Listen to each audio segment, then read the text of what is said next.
I am personally involved in the interviewing process and the recruiting process, and I have gone to law schools and I have traveled across the country interviewing and encouraging young law students, particularly minority law students, to come and join our office.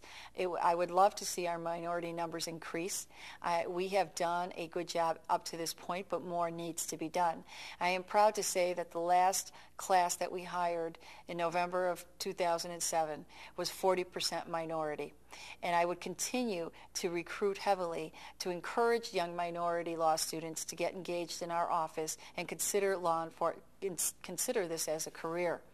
I think we need to also focus on possibly hiring more laterals because the law school numbers, minority numbers, are low in law schools, so we don't have a large pool to choose from.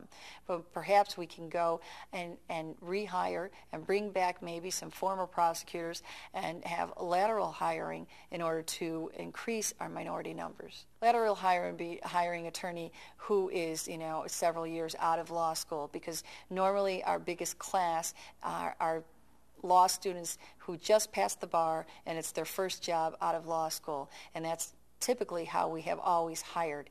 We have hired occasionally lateral attorneys who have, several years, under their belt, but the focus has always been hiring straight out of law school, and we can now probably focus a little more on lateral hires. I think it would help us bridge that gap in some communities where there is that distrust of law enforcement, and if we had more minority faces in the office, I think we would probably be able to rebuild that relationship that has deteriorated over the years. I believe being the highest ranking minority in the office does send a message not only to people in the legal profession but to other professions as well. For example, I just received an email the other day from a woman who I don't know, but a woman who said, "I am so excited about your candidacy because as a Latina, I want to be able to follow my dreams as you are following your dreams." And as a working mother, a mother of 3 children, and she indicated in her email that she was working on her master's degree,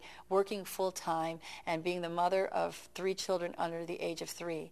And in her email she said, "You are an inspiration to us all, that we should all continue to chase our dreams." So I believe, my attaining this position, not only in the legal profession and to younger assistant state's attorneys, but to others out there as well, and the fact that I am seeking this position it helps people like this particular woman achieve their dreams and puts focus for them to not give up.